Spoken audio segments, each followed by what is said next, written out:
Yeah. Willie's update.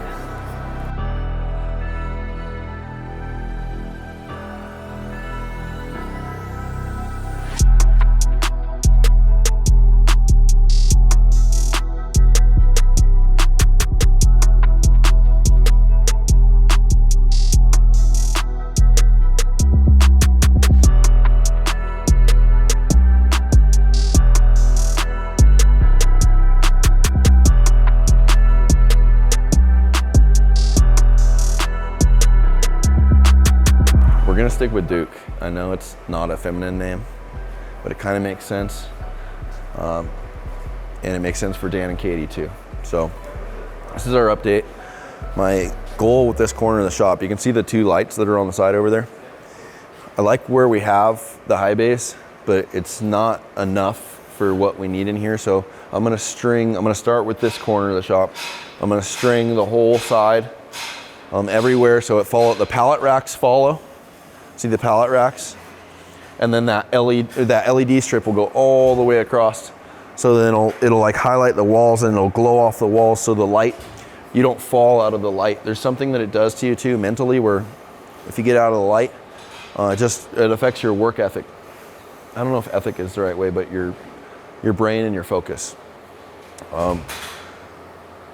Kind of was like this last time, but it's not. What we're gonna do right now is we are gonna do a heavy crunch to get it at Off-Road Expo. And my expectations are front chassis done, engine in, trans in, underdrive in, shock mounts done, seats in, jacks in, welded. There be some areas that I don't need to weld in the front. We'll just weld what's there, and if it makes sense, we might have to stitch some stuff, or if we're landing a tube, we want to weld all that before we land the next one, so forth and so on. So we'll do a check-in on Duke.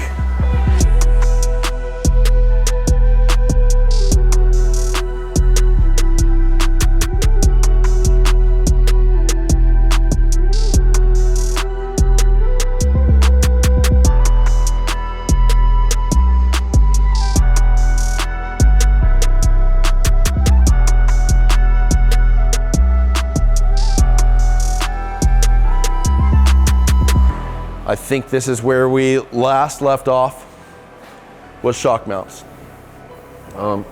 What's that? Body was on. The body was on? Oh, the body's off. I should have watched it, seen where we were at. Joey just told me the body was on. So yeah, so Duke has the body off. There's a lot to see here. One of the crucial things we wanted to establish was this interlacing of plate work. We left purposeful voids of tubes where you would think to put a tube. We left them out so we could tie them all in with plate work. The idea was to almost have this as like a vine that's growing through the chassis. There's areas to spend time doing this, and there's areas where you're just doing it for ego or something, There's gonna be a wishbone spine that goes from this intersection, and it draws over to the windshield tube, the intrusion bar. That we probably won't get in yet. What we do have right now is we have the provision for the third seat up here. It looks like it's a big step up from there, but you have to understand a lot of this is below the body. So that third seat is not too much different than where, the front seats are. All of this plate work is complete. It's not welded and finish welded yet. There's some trinkets here. Colin's gotten to a point where his skill set is greater than mine with this stuff. This is all 1/8 inch chrome ollie plate. To form this, if you guys have ever worked with chrome ollie plate, it's very rigid. It takes a lot to make things like shapes out of it, not just a break, but forms and twists and big radiuses and compound curves. But we have parts like this. They're gonna wait for welding on this area. We go through and dictate where we're gonna weld, where we're not. Same thing, 1 inch tube, 1/2 inch tube. I wanna say this is gonna be this guy for here. So that'll tie in and we'll fit it. There's tacks up here. This is gonna be our last tie-in, and then it'll get welded. You can see the cups up here. Those machine cups are for Geyser Bros TT or Dakar jack system. That is this jack system. Also, a special thank you to Rick. I appreciate your kind words and I appreciate your support with our business. This is, I want to like avoid handling these as much as possible. This is the largest stroke they offer. I think it's a 35. What goes on is this cylinder pockets into this obvious spot here, right? A lot of this it's all packaged around the seating.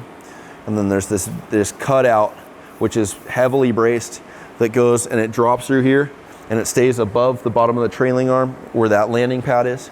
It goes all the way up to here. What happens is the driver or the co-driver, if they get a flat, they get out. This one, the way that they're narrow, you know, these things, obviously what they do is they extend 30 plus inches and they're a hydraulic jack. Issue is, this is a pretty narrow chassis. So what needs to happen is co-driver, driver, whoever gets out and there's a limit strap clip, and when it's at ride height, they clip this limit strap in, all four corners. And then if they want to engage one side, they hit the valve goes tss, and it lifts the driver's side or the passenger side up. And then you're able to change your tires. It's no jack needed. You know, you probably want to have a jack on board just to unfuck yourself on some situations, but this is, you know, you can stage it like that. You can work on it, do whatever you need to do. So all that stuff is integrated. This is a big matrix of stuff going on right here. There's also capture plates. I'm gonna let you guys see the ugly before it gets all welded. But this, we're gonna wanna finish all, can you see it okay? We're gonna wanna finish all this stuff out first. And then these guys go right here. This is probably the most dynamic plate work we've ever done. And it just carries the theme. We started with this, like, you know, chunk of cylinder out of here that's all rolled plate. And that set the tone. And a lot of this is because the Willys body itself. I know what the end result's gonna be with the fenders and the styling, and also like the curves of the Willys body. It's an old kind of historical, it's a 49 Art Deco style. That's why Duke kind of is fitting, but it's got a lot of just really radial things going on. Not a lot of contours and big curves, but just radial stuff everywhere. And I think this is gonna tie in perfectly with putting modern parts on it, but keeping some of that classic language going. So these are all finished and they're waiting to get finaled in. The third seat mount's in. All of the shock mount is boxed and in. What we did with these, Colin will build this out on the car and he'll weld all the root pass on it. So when it moves, we kind of have a fixture built into the chassis. He pops it off, preps it, grains it, preps it, grains it until it's really good, gives it to me. I final pass everything, and then he gets it back into the car. A lot of this stuff is big, integrated, lamb-locked plate work. It's not coming out. It's gonna live in there and we're gonna weld it on the car. Seat harness, third seat harness is in, just temporary, it's tacked. Something that I've gotten in a bind with doing like harness tubes. It screws up your sheet metal program because you're trying to chunk out big parts of the sheet metal. So we just leave that stuff tacked. So then we can break it off, sheet metal it, put it back on. It's already built, we just put it back on.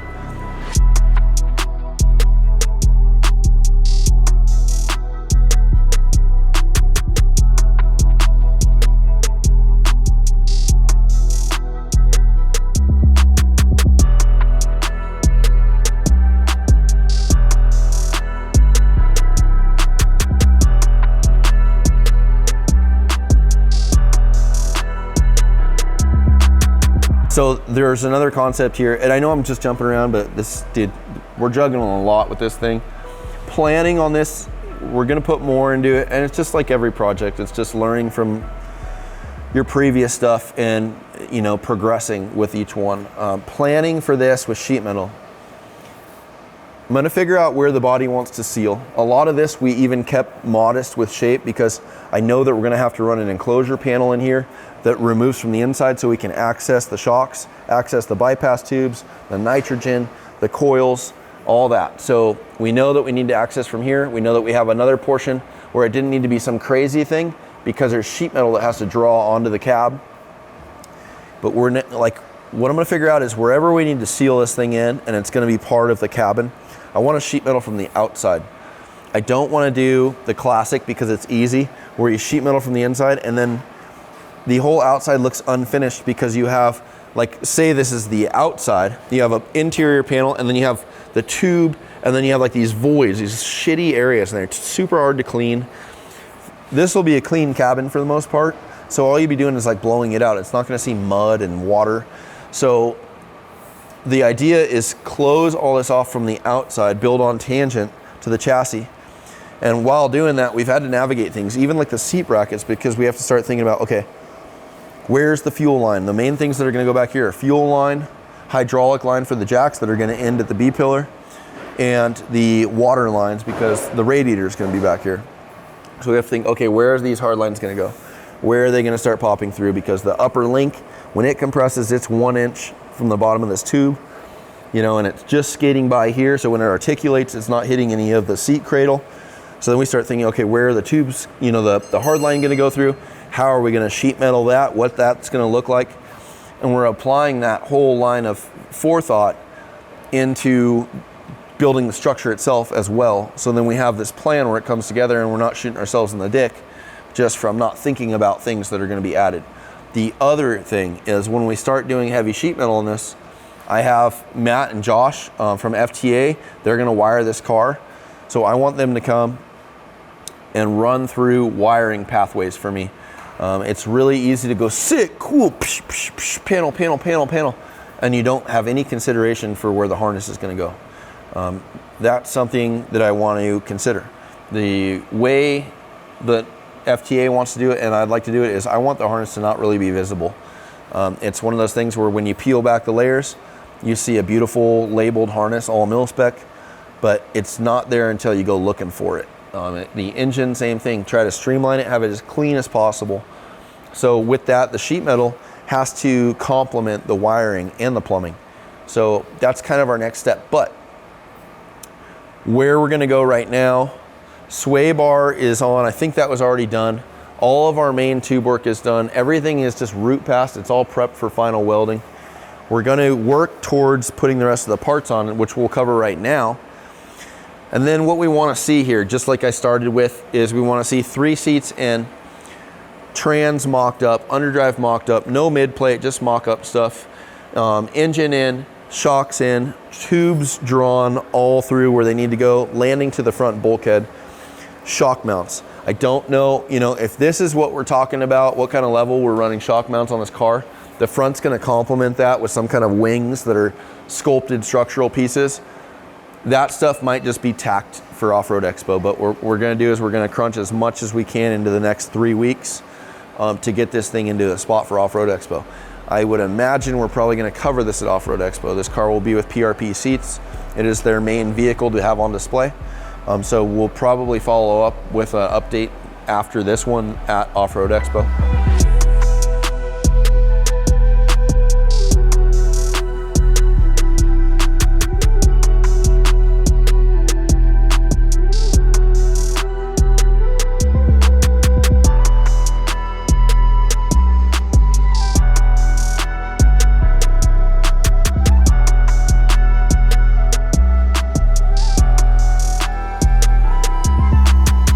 What I was getting at on the tangent of this area with the lighting is I want this to be our heavy chassis fabrication area.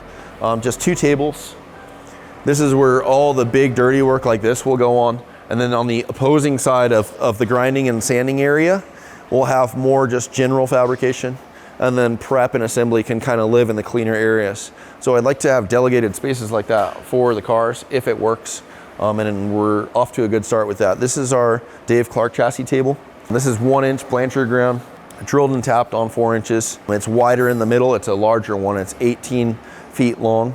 You know, adjustable levels, power sources, and now we have this new one that we're building. This is new to us. I know it looks shady right now because it's low on that side, but this is Carl Renesender's table. This is what he built all of his championship winning cars on. It is actually 1.25 inches thick, and it's drilled, I think these are on 9 or 10 3/8, but Blanchard ground, same thing. Big I-beam construction. So we're just lowering it down casters on, and then we have levelers that we'll also be putting on this. But you know, for the foreseeable future, this is kind of where we're going to be talking about our bigger, heavier chassis builds. Not so much the cars that are in completion. You know, as soon as we can get that thing off, we're going to have another chassis that goes on there. As soon as this is ready, we have a frame that we're going to start building on here for dolly. So right now it's holding parts. We can look at these. These are Jason Hurd International Race Car uprights. I love Jason. Jason is so intelligent. He's almost hard to talk to sometimes. He's got a great sense of humor, but he's so robotically, he is an engineer in every sense. So when you talk to him, it doesn't differ. It just, Jason's Jason. He's been doing this stuff for 2 decades, not 3. He's done a lot of white label stuff for a lot of race car companies and shops, stuff where it doesn't have his name attached to it. But I trust his stuff. I trust his engineering. I've stated that before. Getting these parts, his turnaround time, he's on it. It's so hard in the industry to have people commit to you, say they can do stuff. They don't do it. They take forever. It costs triple, whatever. I've been guilty of some of that too. So with Jason, I couldn't be more pleased, and that's what we're going to start running on a lot of cars. I've wanted to have a chassis guy where we get just like this lower Y frame, or we get these hubs and we get the suspension and we know it's proven, we know it works, we know it's awesome craftsmanship, the quality is good, and then we just do what we do and we build these creations out of it. So this is his T5 trophy truck platform with new billet uprights, big snouts. These are his hubs, International Race Car hubs. These are available. They're some of the most beautiful hubs I've ever seen. Design-wise, quality, stoked. So this is a 70-75 billet upright. Huge chunky things. Stainless steel tie rods for the steering. Make sure I don't pick this up and stuff falls. I picked it up the other day and I didn't realize these stainless caps were just sitting there, and it fell and it scared the shit out of me. So this is the J-arm, right? So I can kind of set this over here for you. This is what you're gonna get, is this guy. So upright will go here, J-arm's gonna go in here, and then steering's gonna go in. We'll cover the steering too. But what I'm noticing already for these is built-in sway bar tie rod adjustment. There's 2 different adjustments there, but there's like a pocket in there for the sway bar. So it'll be integrated into that thing, which is pretty sick. Stainless bump caps, so if you're hitting bumps, it's right on, like these parts are amazing, and they're just so, they're precision fit. PSS rack. This is a big trophy truck, or Pro-Am. You could take that out. So this is a big Pro-Am rack. This is what Jason uses for these kits. It's not a swing steer, it's a rack. Simple, clean, less moving parts. Tube works underdrive. So we're running a 4L80, Rancho Drivetrain Engineering, RDE, reed case, all the bells and whistles. This will be a paddle shifted car. There's not going to be a center shifter. None of that gated shit, just paddles. This is our underdrive, so it's going to save our rear gear quite a bit. Another awesome part. And then these are Stellatech. If you guys don't know, I'm 50% Australian. I never met my biological father. But on my birth certificate, it says Ted Allen on there, and it says Australia. So I always get a sick one because I get to claim Australian. And for some reason, a lot of Australian guys and builders, I resonate with them, and I have a huge support network from Australia. So I love you guys, and thank you for the support. These are Stellatech 6 pistons. Again, I think this is an optimal setup for the car. I think we're going to get incredible results for handling with this thing.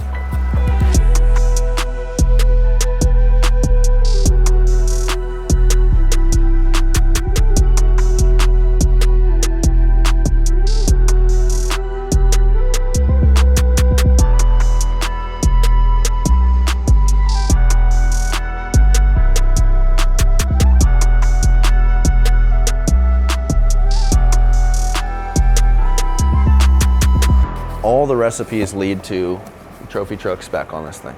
So 1,000 horsepower, big block, paddle shifted, underdriven, big hubs, biggest shocks you can get, 36-inch travel rear, 24-inch travel front, you know, and the best part is it's all in this Willys wagon that's chopped and stretched. Pretty excited about this thing. I mean, just look at the chassis.